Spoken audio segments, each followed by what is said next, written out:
Hi everybody, today we're going to talk about connecting words for professional clarity.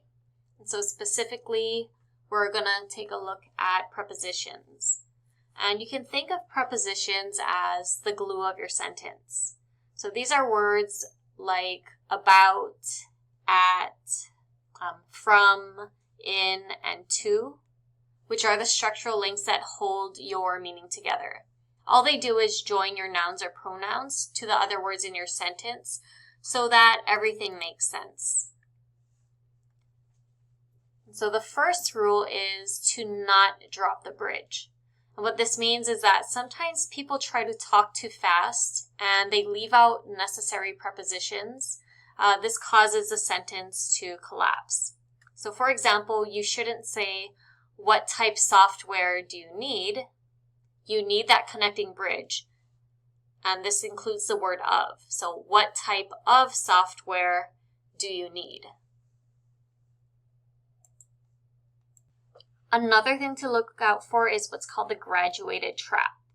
So people often say, "I graduated high school," but you can think of graduating like taking a step up to a career or to college. And so you need to move from the previous step. So always include the link, which would be, "I graduated from high school."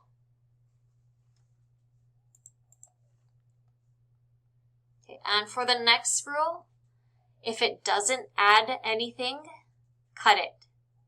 So don't ask, "Where is the meeting at?" The word "where" already includes the concept of "at." So the word "at" is just extra structural noise. So all you would ask is, "Where is the meeting?"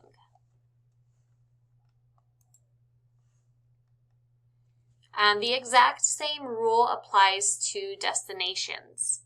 You don't need a dangling "to" at the end of a question. So you wouldn't ask, "Where are you going to?" You just want to keep it clean and simple and ask, "Where are you going?" Another thing to watch out for is prepositional overload. And this is when you put too many phrases together, which ends up making your sentences weak, stringy, and choppy. So a sentence like, "An application for credit at our branch in the Fresno area," is really sloppy.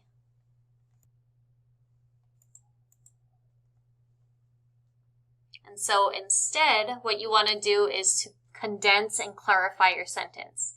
So we can turn those long prepositional chains into simple adjectives. So you could change it to, "We have received your Fresno credit application."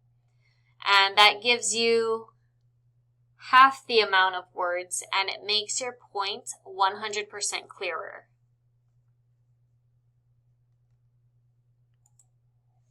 When you have really long sentences, it helps to repeat the preposition to keep your connection strong.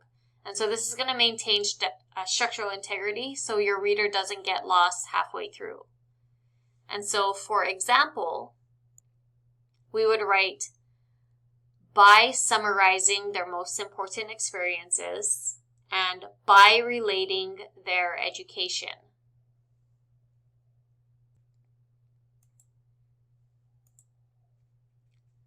You might also encounter times when two words require different connecting links, and so you want to be sure to include both of them.